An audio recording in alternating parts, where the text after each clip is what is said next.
जय हिंद officers, welcome to right for means. आज हम सोशियोलॉजी पेपर 1 का पीवाईक्यू डिस्कस करने वाले हैं। रिसेंटली 2025 में पूछा गया ये क्वेश्चन है। ये क्वेश्चन नंबर सेकंड का बी पार्ट था। 20 मार्क्स के लिए पूछा गया था। हिस्टोरिकल मटेरियलिज्म, हमारा जो कार्ल मार्क्स है उनके द्वारा जो दिया गया जो कंसेप्ट है उसके ऊपर काफी इंपॉर्टेंट है और ये इसकी जो प्रोबेबिलिटी काफी ज्यादा थी। हमने आपको पहले ही ये डिस्कस करके बता दिया था कि इस साल ये इंपॉर्टेंट रहने वाला है। क्वेश्चन क्या है, रीड करते हैं। Highlight the main features of historical materialism as propounded by Marx. How far is this theory relevant in understanding contemporary societies, explain. ठीक है, तो ये क्योंकि बड़ा क्वेश्चन है तो इसके लिए हमारे हमारे पास 4 पेजेस होते हैं। ठीक है, तो क्वेश्चन की क्या डिमांड है उसे डिस्कस करते हैं। पहला जो उसने पूछा है, हाईलाइट द मेन फीचर्स। ठीक है, सबसे पहले उसने जो मेन फीचर्स जो क्या है हिस्टोरिकल मटेरियलिज्म के, वो पीछे हैं। ये हम इंट्रोडक्शन और कंक्लूजन के अलावा जो है उसकी बात कर रहे हैं। ठीक है, जो मेन बॉडी पार्ट है उसकी। ठीक है, तो ये फर्स्ट जो कोर डिमांड है वो है मेन फीचर्स क्या है हिस्टोरिकल मटेरियलिज्म के, जो हमें कास्ट जो मार्क्स हैं उन्होंने बताए हैं। ठीक है, हाउ फार, तो जब भी ऐसे वर्ड्स हैं जब भी यूज है तो आपको अलर्ट हो जाना है। जब भी ऐसे क्वेश्चन पूछे हाउ फार, तो इसमें आपको जो है प्लस माइनस आपने याद रखना है। हाउ फार प्लस माइनस, ये मैं क्यों कह रहा हूँ, अगर आप रीड करोगे how far is this theory relevant in understanding contemporary society, तो अगर आप एक एस्पिरेंट्स एस्पिरेंट्स क्या करते हैं, उसने अगर ये लाइन पढ़ी theory relevant in understanding contemporary society, तो वो जो कैसे रेलेवेंट है वो दिखा देते हैं। ठीक है, रेलेवेंट है वो दिखा देते हैं, वो पूछ रहा है वो हमने दिखानी भी है, लेकिन इसके अलावा ये रेलेवेंट नहीं है, किस जगह पे ये रेलेवेंट नहीं है। हाउ फार का मतलब है कहाँ तक। ठीक है, कहाँ तक ये रेलेवेंट है, इसकी जो क्रिटिसिज्म है वो भी साथ में शो करना है। ठीक है, तो अलग अलग जो स्कॉलर्स हैं उसकी जो हेल्प से हम इसे जो क्रिटिसाइज भी करेंगे कि ये रेलेवेंट नहीं है। ठीक है, क्यों रेलेवेंट नहीं है वो हम आगे डिस्कस करेंगे। तो ये हमारी क्वेश्चन की जो सेकंड और मैं कहूँगा थर्ड डिमांड भी यही है। थर्ड में हम जो है इसका जो क्रिटिसिज्म है कंटेम्परेरी सोसाइटी को ये स्टडी नहीं कर पाता वो भी बताएंगे। ठीक है, यहाँ पे हमने आपको जो बेसिक स्ट्रक्चर बताया।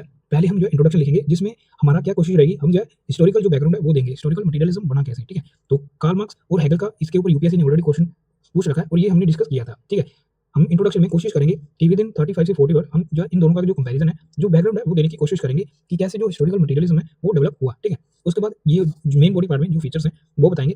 यहाँ पे हम डायग्राम जो है वन यूज करेंगे जो हेगल और मार्क्स की है, और यहाँ पे हम डायग्राम जो है एक और डायग्राम जो है वो यूज करेंगे। ठीक है, आपको पता है डायग्राम का काफी जो इंपॉर्टेंस रहता है। जब भी बड़े आंसर लिखो तो इसके ऊपर जो डायग्राम्स है, ताकि प्रॉपर से जो स्पेस है यूटिलाइजेशन हो उसका, और हमें जो है वैल्यू एडिशन के लिए जो रेलेवेंट डायग्राम्स है वो बनाने होते हैं। ठीक है, उसके बाद जो थर्ड है रेलेवेंस क्या रहेगा, एग्जांपल के साथ लिखेंगे कंटेम्परेरी सोसाइटी में। फोर्थ हम बताएंगे क्या क्रिटिसिज्म है। ठीक है, जो अलग अलग स्कॉलर्स हैं उन्होंने क्यों क्रिटिसाइज किया मार्क्स को, उसके जो हिस्टोरिकल जो मटेरियलिज्म कांसेप्ट है उसके लिए वो बताएंगे। ठीक है, उसके बाद फिफ्थ हम जो है कंक्लूजन में बताएंगे यस ये रेलेवेंट है। ठीक है, क्योंकि जब भी कोई क्वेश्चन पूछेगा रेलेवेंट है तो कंक्लूजन में उसकी जो रेलेवेंस है उसे हम सपोर्ट करने वाले हैं। ठीक है, उसे हम सपोर्ट करने वाले हैं।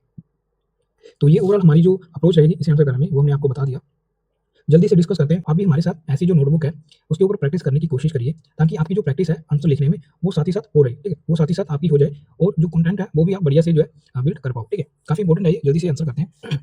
जो इंट्रोडक्शन है वो लिखेंगे, इंट्रोडक्शन जो है वो लिखेंगे, यहाँ से शुरू करेंगे। Hegel Hegel viewed Hegel viewed history Hegel view history as an unfolding as an unfolding of unfolding of idea through through dialectic।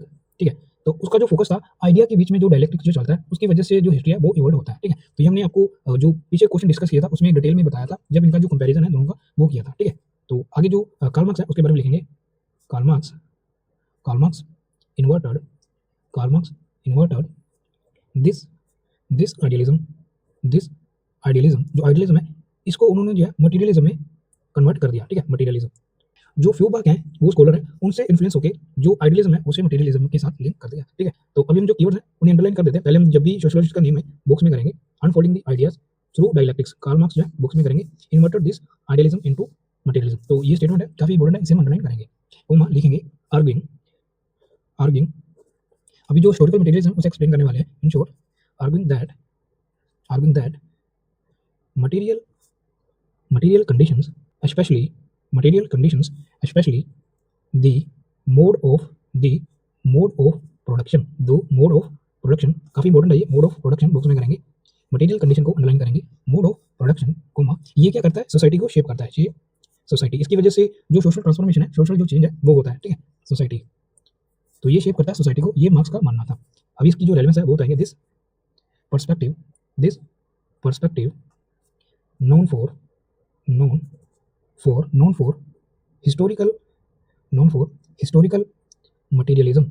historical materialism ये जो पर्सपेक्टिव है इसे हम हिस्टोरिकल मटेरियलिज्म जो है वो कहते हैं। रिमेन लिखेंगे remains central to sociological analysis analysis of society sociological analysis of social of social change of social change, ठीक है। तो सोशल चेंज कीवर्ड अंडरलाइन करेंगे। तो ये हमने ओवरऑल जो कोशिश की है कि हमारा जो इंट्रोडक्शन है 35 से 40 वर्ड बढ़िया से हम इंट्रोड्यूस कर पाएँ, ठीक है। ये दूसरों एस्पिरेंट्स के साथ अगर कंपैरिजन करोगे तो हमारा जो इंट्रोडक्शन है वो काफ़ी होलिस्टिक और वैलिड लगेगा। क्यों? क्योंकि हमने जो है हेगल के साथ जो है शुरुआत की है और यूपीएससी ने भी इसकी इंपॉर्टेंस दिखाई है। हेगल के साथ जो क्वेश्चन है वो पूछा गया है, ठीक है। हेगल के साथ स्टार्ट करेंगे, कैसे उसके साथ इन्फ्लुएंस होके हेगल और जो फ्यूबक हैं उनसे इन्फ्लुएंस होके जो मार्क्स हैं उन्होंने हिस्टोरिकल जो मटेरियलिज्म है वो कांसेप्ट दिया, ठीक है। और वो जो कांसेप्ट है अभी हमें सोशियोलॉजिकल एनालिसिस में काफ़ी हेल्प करता है, तो ये काफ़ी इंपॉर्टेंट है। उसके बाद अभी जो उसके फीचर्स हैं हिस्टोरिकल मटेरियलिज्म के वो बताएंगे। अभी यहाँ पे हम जो है एक डायग्राम जो है वो बता देते हैं। पहले हेगल बुक्स में करेंगे, हेगल, हेगल के बाद फ्यूबक, हेगल के बाद फ्यूबक, उसके बाद जो हमारे मार्क्स है वो लिखेंगे कार्ल मार्क्स, कार्ल मार्क्स। तो ऐसे जो क्रोनोलॉजी आप दिखा सकते हो हम क्या रिप्रेजेंट करने वाले हैं। हेगल ने जो कंसेप्ट दिया था वो दिया था dialectics, dialectics of idea, dialectics of idea. तो इनका जो फोकस था वो आइडियलिज्म के ऊपर था, डायलेक्टिक्स ऑफ आइडिया के ऊपर था। तो इसकी वजह से उनका जो मानना था इसकी वजह से जो हिस्ट्री है वो इवॉल्व होता है। और जो फ्यूबक है इन्होंने जो कंसेप्ट दिया वो दिया था मटेरियलिज्म का, मटेरियलिज्म। तो इनका जो मानना था जो मटेरियलिज्म है वो इंपॉर्टेंट रोल प्ले करता है सोशल ट्रांसफॉर्मेशन में। लेकिन हमारे जो कार्ल मार्क्स हैं उन्होंने जो क्लास स्ट्रगल है, मोड ऑफ प्रोडक्शन है, कैसे वो चेंज होता है, उसकी वजह से जो सोसाइटी है वो चेंज होता है, ये बताया। तो उन्होंने जो है मार्क्स ने हमें जो बताया वो बताया हिस्टोरिकल मटेरियलिज्म, हिस्टोरिकल मटेरियलिज्म। तो ये जो कंसेप्ट है मार्क्स ने हमें जो है बताया। और इसे हम जो है डायलेक्टिकल मटेरियलिज्म ये भी कह सकते हैं। यहाँ पे लिखेंगे डायलेक्टिकल, डायलेक्टिकल। तो ये भी जो डायलेक्टिकल रिलेशंस है वो बताने की कोशिश करता है। जो हिस्टोरिकल मटेरियलिज्म है ये डायलेक्टिकल जो रिलेशंस है, जो क्लास स्ट्रगल है in the mode of production, different mode of production वो बताने की कोशिश करता है। तो ये हमने ओवरऑल जो इंट्रोडक्शन है काफी बढ़िया से हमने बता दिया। नेक्स्ट अभी जो फीचर्स है वो बताएंगे, ठीक है। Of features of historical, historical materialism, historical materialism books में करेंगे इस तरीके से अंडरलाइन के साथ, ठीक है। तो सबसे पहले हम जो है एक डायग्राम जो है सिंपल डायग्राम यहाँ पे बता देते हैं, ठीक है, ताकि जो समझने में हमें जो आसानी हो। जो मार्क्स है उन्होंने जो इकोनॉमिक इंफ्रास्ट्रक्चर है उसे जो है बेस बताया, ठीक है। यहाँ पे लिखेंगे इकोनॉमिक, फोन से जो है वो छोटा रखेंगे ताकि इमेज जो अच्छे से बन पाए। Economic infrastructure, economic infrastructure, economic infrastructure इस तरीके से बुक्स में करेंगे। इकोनॉमिक इंफ्रास्ट्रक्चर इसमें क्या आता है, इकोनॉमिक इंफ्रास्ट्रक्चर में दो चीजें आती हैं, ठीक है। पहला आएगा फोर्स ऑफ प्रोडक्शन और दूसरा जो आएगा वो आएगा रिलेशन ऑफ प्रोडक्शन, ठीक है। डोंट वरी, इसकी जो फुल फॉर्म है हम यहाँ पे नीचे भी लिख सकते हैं और क्वेश्चन में यूज करेंगे, ठीक है। क्वेश्चन में हम जो इसकी जो रिलेशन है वो बता देंगे। तो ये इकोनॉमिक इंफ्रास्ट्रक्चर है और इसके ऊपर जो होता है वो होता है सोशल सुपरास्ट्रक्चर। लिखेंगे यहाँ पे लिखेंगे सोशल, सोशल सुपरा, सोशल सुपरा स्ट्रक्चर। तो ऐसी जो टर्मिनोलॉजी है मार्क्स ने यूज की थी वही बता रहे हैं, स्ट्रक्चर, ठीक है। और इसमें जो है हमारी जो अलग अलग जो फैमिली है, कल्चर है, रिलीजन है, ठीक है, तो वो इसमें आता है। इकोनॉमिक इंफ्रास्ट्रक्चर है, जो इकोनॉमिक इंफ्रास्ट्रक्चर है ये क्या करता है, शेप करता है। यहाँ पे लिखेंगे शेप, इकोनॉमिक इंफ्रास्ट्रक्चर जो है ये शेप करता है, ठीक है। ये शेप करता है जो सोशल स्ट्रक्चर है, ठीक है। ये शेप करता है जो सोशल सुपरस्ट्रक्चर है उसमें, जिसमें हमारे फैमिली, रिलीजन, कल्चर ये सब आता है। तो उसकी वजह से क्या होता है, तो वो क्या करता है, मेंटेन करने की कोशिश करता है। हेल्प लिखेंगे, help, helps in, helps in functioning, help in functioning, help in functioning. तो ये जो है इकोनॉमिक जो इंफ्रास्ट्रक्चर है उसे जो है फंक्शन करने में हेल्प करता है। तो ये हमने जो रिलेशन है इकोनॉमिक इंफ्रास्ट्रक्चर में और जो सोशल सुपरस्ट्रक्चर है उसमें बताइए, ठीक है। इकोनॉमिक इंफ्रास्ट्रक्चर जो है ये शेप करने वाला है सोशल सुपरस्ट्रक्चर को, जिसमें हमारे फैमिली, रिलीजन, कल्चर ये सब आता है। और वो सब चीज़ें जब चेंज होंगी उसे जब शेप करेंगे वो हेल्प करने वाला है जो इसकी जो फंक्शनिंग है इकोनॉमिक इंफ्रास्ट्रक्चर की, कैसे इसमें जो फोर्स ऑफ प्रोडक्शन है और जो रिलेशन ऑफ प्रोडक्शन है इसे जो है हेल्प करने वाला है फंक्शनिंग में। तो ये मार्क्स का जो मानना था जो इकोनॉमिक इंफ्रास्ट्रक्चर है यही शेप करता है सोशल सुपरस्ट्रक्चर को, ठीक है। इसकी वजह से ही जो सोसाइटी में जो चेंज आता है, ठीक है, वो आता है। और उसमें उन्होंने जो है मोड ऑफ प्रोडक्शन बताए थे। मोड ऑफ प्रोडक्शन में उन्होंने कैसे जो क्लास स्ट्रगल है वो इंपॉर्टेंट जो रोल है वो प्ले करता है। तो वो अभी हम जो डिस्कस करेंगे इसे हम जो बुक्स में करने वाले हैं यहाँ पे इस तरीके से। यहाँ पे आप लिख सकते हो हिस्टोरिकल, लिखे हुए historical, historical materialism, historical materialism shape society, shape society या शेप सोशल चेंज, ठीक है, शेप सोसाइटी, शेप सोसाइटी। तो कैसे शेप करता है हिस्टोरिकल मटेरियलिज्म सोसाइटी को, तो ऐसा जो नेम है आप देख सकते हो अपने हिसाब से। नेक्स्ट अभी जो अलग अलग फीचर्स हैं उसके बारे में डिस्कस करते हैं। Marx emphasise the primacy, the primacy of the, primacy of the economic base, economic base, economic base जो हमने यहाँ पे लिखा इकोनॉमिक जो बेस है वो है इंफ्रास्ट्रक्चर, ठीक है। इकोनॉमिक बेस यहाँ पे आप लिख सकते हो इकोनॉमिक बेस और जो इंफ्रास्ट्रक्चर है इसे आप इस तरीके से ब्रैकेट में कर सकते हो। इकोनॉमिक बेस कीवर्ड अंडरलाइन करेंगे, इकोनॉमिक बेस ओवर दी जो सुपर स्ट्रक्चर है उसके ऊपर, ठीक है। यहाँ पे लिख सकते हैं super structure, super structure, super structure जो इसे हम अंडरलाइन करेंगे। सुपर स्ट्रक्चर ऑफ, इसमें जो आता है पॉलिटिक्स, जो हमारा पॉलिटिक्स है वो आता है। पॉलिटिक्स लिखेंगे, रिलीजन, पॉलिटिक्स रिलीजन कोमा आगे लिखेंगे जो लो है वो आता है। एंड जो कल्चर है वो आता है, ठीक है, एंड कल्चर। इसके अलावा जो फैमिली है, ठीक है, वो भी आता है। तो ये इन शॉर्ट हम जो लिखने की जो कोशिश है, जो फीचर्स है उसके बारे में बता रहे हैं। पॉलिटिक्स, रिलीजन, लो एंड जो कल्चर है उसके बारे में। तो ये कीवर्ड्स है अंडरलाइन करेंगे। नेक्स्ट लिखेंगे the mode the mode of production, the mode of production combining, जो फोर्स ऑफ प्रोडक्शन है उसके बारे में लिखेंगे, force of production, force of production. तो ब्रैकेट में लिख सकते हैं एफओपी, ताकि रिलेटेड को क्लियर हो पाए कि जो एफओपी इसका क्या मतलब है। वैसे तो उसे पता होगा, लेकिन हम जो शॉर्ट में ये रिप्रेजेंट करने वाले हैं, ठीक है। जो फोर्स ऑफ प्रोडक्शन है इसे हम बॉक्स में करेंगे, तो इसमें क्या क्या आता है वो भी हम इन शॉर्ट बता देते हैं। जैसे जो ब्रैकेट में लिखेंगे labour, labour technology, labour technology comma resources, जो रिसोर्सेस है ये सब फोर्स ऑफ प्रोडक्शन का पार्ट है, ठीक है। एंड जो रिलेशन ऑफ प्रोडक्शन है वो भी लिखेंगे, and and relations, and relations of production, and relations of production. तो इसमें क्या आता है, इसमें पहले बॉक्स में कर देते हैं relation of production. Relation of production में क्या आएगा, जो प्रॉपर्टी है वो आएगा, और जो क्लास रिलेशंस है जो काम करते समय जो एक दूसरे से इंटरेक्ट करते हैं, ठीक है, और जिसके बीच में आगे चल के एंटागोनिस्टिक जो रिलेशंस है वो बिल्ड होता है, जिसकी वजह से जो हिस्ट्री है वो इवोल्व होता है, ठीक है, वो लिखेंगे रिलेशन ऑफ प्रोडक्शन किसके बीच में, एब्स नोट, ठीक है। तो वो लिखेंगे, पहले लिखेंगे प्रॉपर्टी, जो प्रॉपर्टी है वो, एंड जो क्लास रिलेशंस है वो, ठीक है, क्लास रिलेशंस। तो डिफरेंट मोड ऑफ प्रोडक्शन में डिफरेंट क्लासेस जो है वो होती हैं, आयो आपने ये पढ़ा होगा, वो हम डिस्कस नहीं करेंगे, हम जो फीचर्स हैं वो लिखेंगे। फीचर्स में हिस्टोरिकल मटेरियलिज्म में दो तीन चीजें इंपॉर्टेंट होती है, पहला इकोनॉमिक बेस, दूसरा सुपरस्ट्रक्चर, तीसरा जो फोर्स ऑफ प्रोडक्शन, जो मोड ऑफ प्रोडक्शन है वो, उसमें भी जो फोर्स ऑफ प्रोडक्शन है वो, रिलेशन ऑफ प्रोडक्शन, उसके बाद कैसे ये सब चीजें जो है ये फाउंडेशन रहता है सोसाइटी की जो इवोल्यूशन है उसका। इसके बाद जो सोशल प्रोग्रेस है जस्ट कोड करेंगे, कैसे जो डिस्टेंस जो अलग अलग जो स्टेजेस हैं कार्ल मार्क्स ने हमें जो बताई हैं, प्रिमिटिव कम्युनिज्म से स्लेव सोसाइटी से जो फेडरलिज्म, उसके बाद कैपिटलिज्म, उसके बाद सोशलिज्म एंड कम्युनिज्म। तो ऐसा जो इवोल्यूशन है हम दिखाएंगे, हम उसे एक्सप्लेन नहीं करेंगे अनटिल अनलेस अगर उसने क्वेश्चन में पूछा नहीं है कि explain the mode of production, अगर वो कहता तो हम ये सब चीजें जो एक्सप्लेन करते। अभी हम जो जस्ट कोड करेंगे, ठीक है, जो रेलेवेंस है वो बताएंगे, जो फीचर्स हैं वो बताएंगे। नेक्स्ट आगे लिखेंगे रिलेशन ऑफ प्रोडक्शन, हमने लिख दिया प्रॉपर्टी एंड क्लास, लिखेंगे is the foundation of society, is the foundation of society. तो ये सोसाइटी का जो है फाउंडेशन है, ये हमें पता है। नेक्स्ट आगे लिखेंगे history, history progress, history progress through, history progress through, अभी जो अलग अलग जो स्टेजेस हैं वो बताएंगे, through distinct, through distinct stages, distinct stages, जैसे प्रिमिटिव, जैसे प्रिमिटिव कम्युनिज्म, प्रिमिटिव कम्युनिज्म। इन सबको जो हम बॉक्स में भी कर सकते हैं, लिखेंगे slave, slave society, slave society box में करेंगे, स्लेव सोसाइटी। आगे जो है feudalism, slave slave society feudalism. Next जो है कैपिटलिज्म, ठीक है। अब चाहे तो यहाँ पे जो क्रोनोलॉजी है वो भी दिखा सकते हो इस तरीके से, फ्यूडलिज्म के बाद जो आएगा कैपिटलिज्म, फ्यूडलिज्म, कैपिटलिज्म, और कैपिटलिज्म के बाद आएगा सोशलिज्म, सोशलिज्म। ये ट्रांजिस्टरी जो स्टेज है सोशलिज्म वो था। नेक्स्ट जो है लिखेंगे कम्युनिज्म, एंड फाइनली जो है कम्युनिज्म। तो ऐसे जो डिस्टिंक्ट स्टेजेस हैं ये तक अभी तक ये चल रहा है कैपिटलिज्म। नेक्स्ट जो आने वाला है सोशलिज्म और कम्युनिज्म मार्क्स के हिसाब से। तो ये क्या शो करता है, each marked by, each marked by specific, specific, specific class, class antagonistic, antagonism, class antagonism, ठीक है। तो ये हमने क्यों लिखा antagonism, each mode of production जब भी चेंज होने वाला है, जब भी स्लेव सोसाइटी से फ्यूडलिज्म में जाएगा, तो जो क्लास एंटागोनिस्टिक जो रिलेशंस हैं वो देखने को मिलेंगे, ठीक है। तो ये इसका जो है कहना है। अभी हम वो नहीं बताएंगे हैव्स हैव नॉट, ठीक है, बुर्जुआस प्रोलेटेड, ठीक है, वो हम नहीं बताने वाले, वो आगे हम रेलेवेंस में जो है वहाँ पे जो है कीवर्ड्स है वो यूज करेंगे। अभी हमने ये बता दिया कि कैसे जो रिलेशंस है और कैसे ये इवॉल्व होता है थ्रू क्लास एंटागोनिज्म की वजह से। लिखेंगे दी, लिखेंगे the ruling class, the ruling class, ruling class exploit, ruling class exploits the subordinate, the subordinate, subordinate, subordinate by extracting surplus, by extracting surplus। तो इसकी वजह से सारी जो गेम है हिस्ट्री की वो चली है, सरप्लस की वजह से, सरप्लस वैल्यू अंडरलाइन करेंगे, surplus value, class exploit underline करेंगे, surplus values, surplus value producing, producing. तो इसकी वजह से क्या हुआ, जो एलियनेशन है वो हुआ, ठीक है, एलियनेशन। तो ये काफी बढ़िया कंसेप्ट था जो मार्क्स है उन्होंने दिया था, एलियनेशन ये होगा। तो ये आगे हम थोड़ा सा लिख सकते हैं, जैसे कॉन्ट्रडिक्शन रहेगा जो प्रोडक्टिव फोर्सेस है और जो रिलेशन ऑफ प्रोडक्शन है उसके बीच में। तो जो क्लास स्ट्रगल होगा जिसे हम मोटर ऑफ हिस्ट्री कहते हैं, जिसे मार्क्स में मोटर ऑफ हिस्ट्री कहते हैं, वो बताने वाले हैं। आगे लिखेंगे contradiction,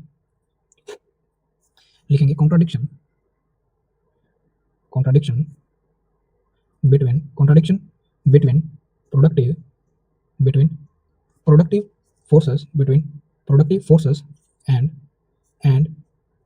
relations of, and relations of production, and relation of production. जो एंटागोनिस्टिक जो रिलेशंस है उसके बारे में अभी जो बात कर रहे हैं, productive forces and relation of production. Sharpen into, लिखेंगे sharpen into class struggle, into class struggle, into class struggle. इसकी वजह से जो क्लास स्ट्रगल है वो होता है जिसे वो मोटर ऑफ हिस्ट्री बोलते हैं, ठीक है, कहते हैं मोटर, इन्वर्टर को हम लिखेंगे मोटर ऑफ हिस्ट्री। तो कैसे हिस्ट्री जो है इवॉल्व होता है, कार्ल मार्क्स का मानना ये था। जो कॉन्ट्राडिक्शन रहता है प्रोडक्टिव फोर्सेस और रिलेशन ऑफ प्रोडक्शन के बीच में, जो क्लास स्ट्रगल है जब वो होता है तो उसकी वजह से जो हिस्ट्री है वो इवॉल्व होता है। तो इसकी वजह से एक स्टेज से दूसरी स्टेज में जो है सोसाइटी जो है शिफ्ट करता है।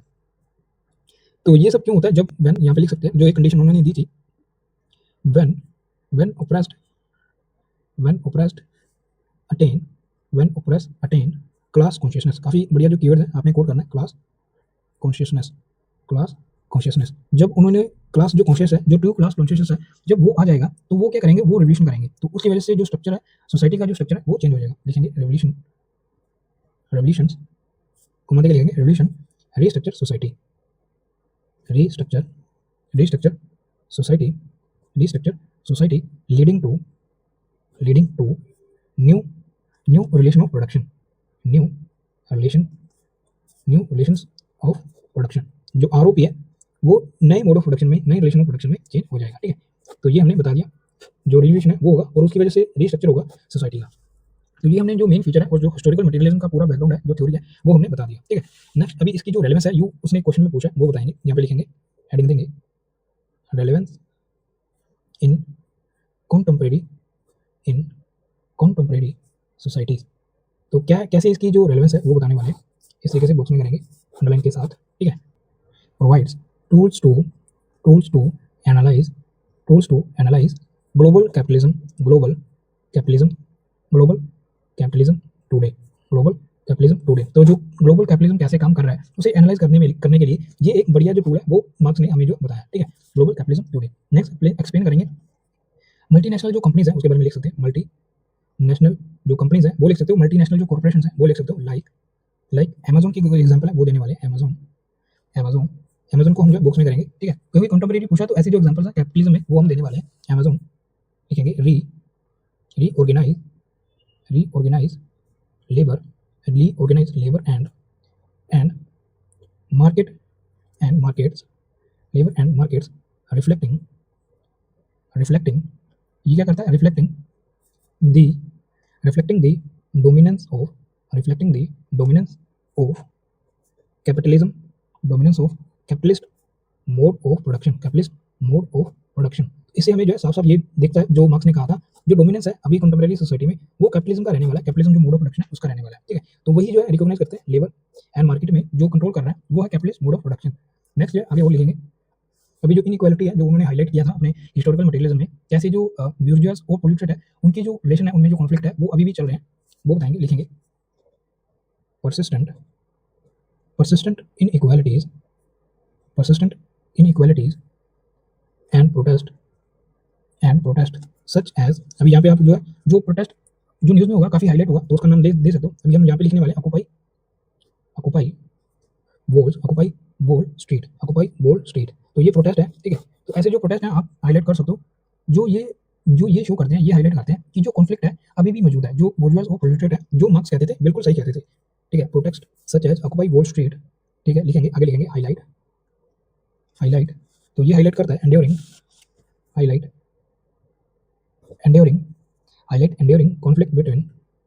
Conflicts between. अभी जो की टर्मिनोलॉजी जो मार्क्स ने यूज की थी वही यूज करेंगे। लिखेंगे बोर्जुआस।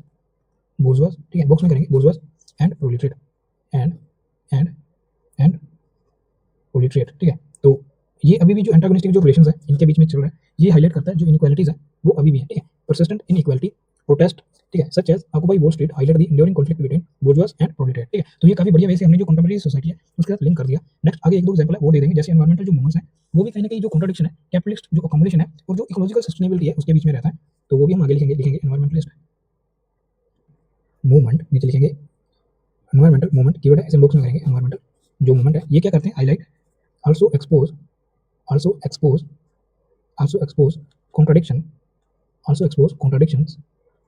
expose contradiction next लिखेंगे between capitalist accumulation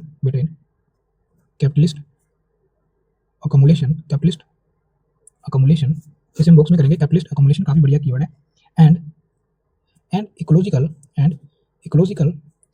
इकोलॉजिकल जो मूवमेंट्स हैं उसके बारे में, इकोलॉजिकल जो सस्टेनेबिलिटी है उसके बारे में, इकोलॉजिकल सस्टेनेबिलिटी। तो ये हमने जो एनवायरमेंट है उसके साथ लिंक कर दिया। ठीक है, हमारा जो आंसर है उसे। ठीक है, तो ये क्या करता है, शोइंग हाउ ऐसे जो टर्मिनोलॉजी हाउ ऐसे अपने एक्सप्लेन करना है। हाउ मटेरियल जो मटेरियल कंडीशंस है, मटेरियल कंडीशन अंडरलाइन करेंगे, material condition generate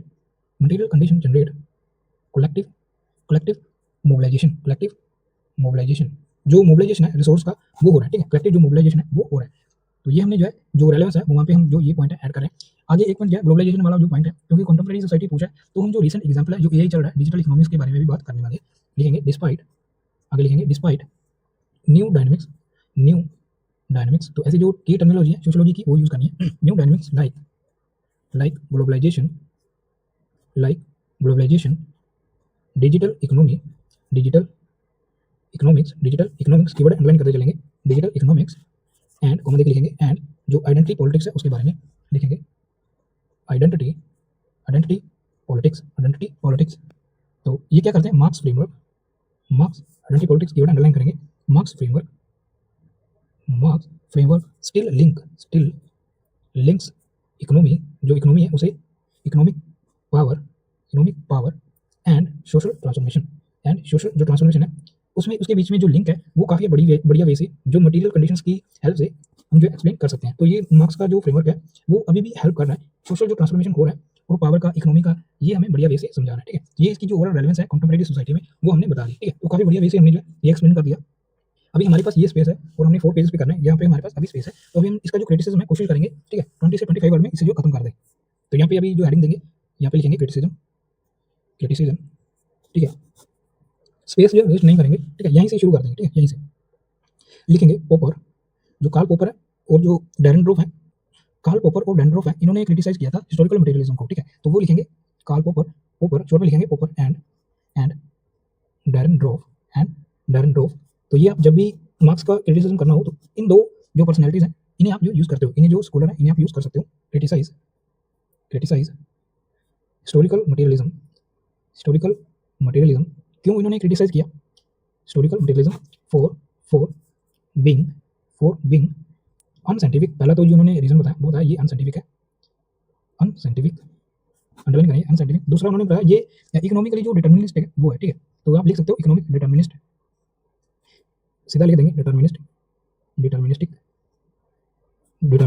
and overly focused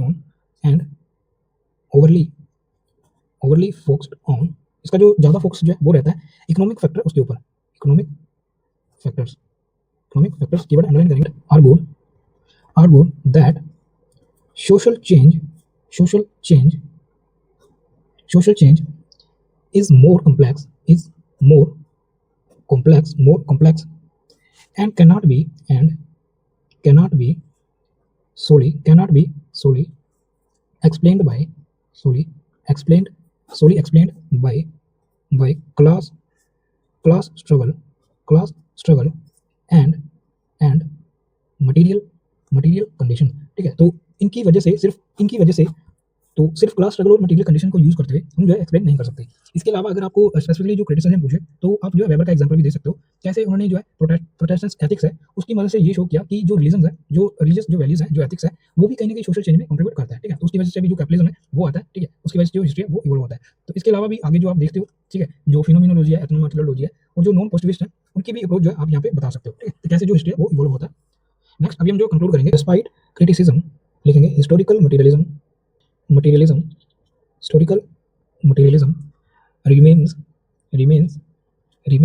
key to understanding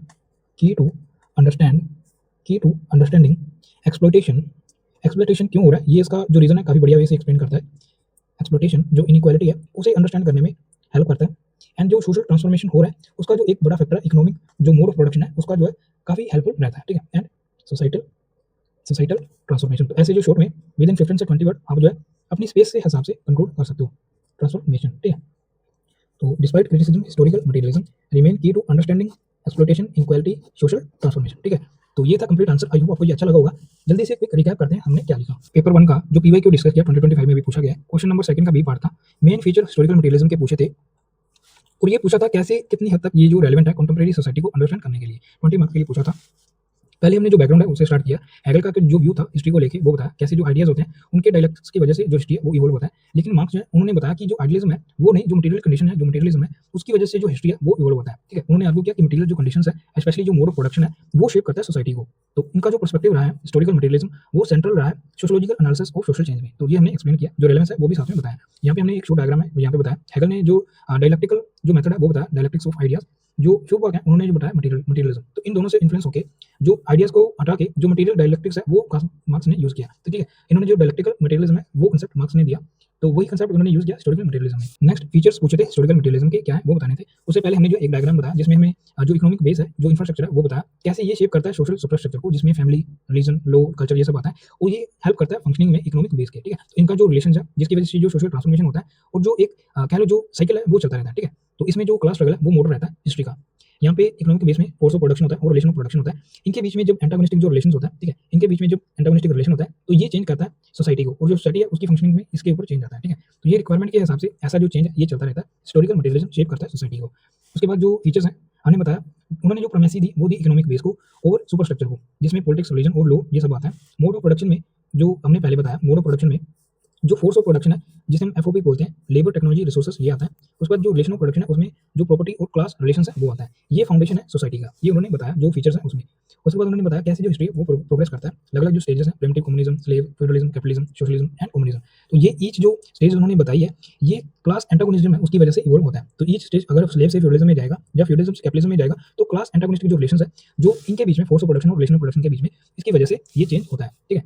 उसके बाद जी जो रूलिंग क्लास, उसके बाद रूलिंग क्लास एक्सप्लॉइट करता है जो सबऑर्डिनेट जो क्लासेस हैं उन्हें सरप्लस के लिए। ठीक है? तो इसकी वजह से क्या होता है, तो इसकी वजह से जो एलियनेशन, जो ऐसी जो कंडीशंस है वो भी डेवलप होता है। तो ये भी हमने कहीं न कहीं जो लिंक किया एलियनेशन का जो पॉइंट है वो भी हमने ऐड करने की कोशिश की है। ठीक है? ये बेसिकली हम अपना जो स्किल है कैसे अलग-अलग जो टॉपिक्स के साथ हम लिंक करते हैं। ठीक है? तो यही जो है इवैल्यूएटर को अच्छा लगेगा, इसकी वजह से ही हमें जो है एक्स्ट्रा मार्क्स मिलने वाले हैं।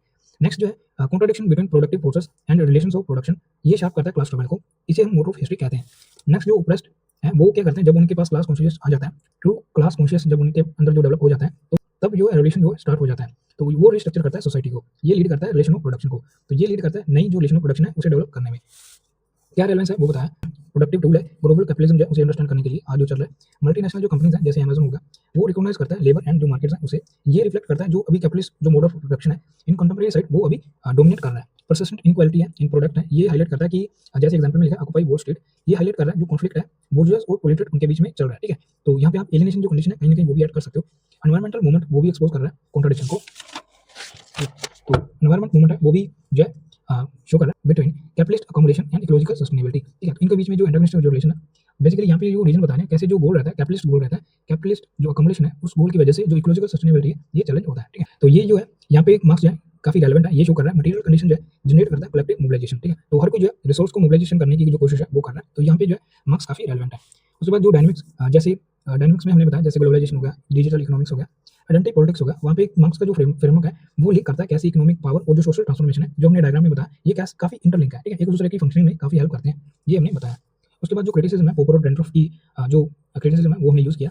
हिस्टोरिकल मटेरियलिज्म को उन्होंने क्रिटिसाइज किया for being unscientific, deterministic and overly focused on economic factor. उन्होंने आर्ग्यू किया कि जो सोशल चेंज है वो इतना कम्प्लेक्स है, उसे जो है सिर्फ, उन्होंने कहा जो सोशल चेंज है वो इतना कम्प्लेक्स है उसे सिर्फ क्लास स्ट्रगल और मटेरियल कंडीशन से एक्सप्लेन नहीं किया जा सकता। उसके बाद हमने बताया डिस्पाइट क्रिटिसिज्म जो हिस्टोरिकल मटेरियलिज्म है वो अभी भी रेलेवेंट है अंडरस्टैंडिंग करने के लिए, एक्सप्लॉइटेशन क्यों होता है, इनइक्वालिटी क्यों है और जो सोशल ट्रांसफॉर्मेशन है वो कैसे होता है। ठीक है? ये काफी इंपॉर्टेंट है। ये था कंप्लीट आंसर। आई होप आपको ये अच्छा लगा होगा। Thanks for watching.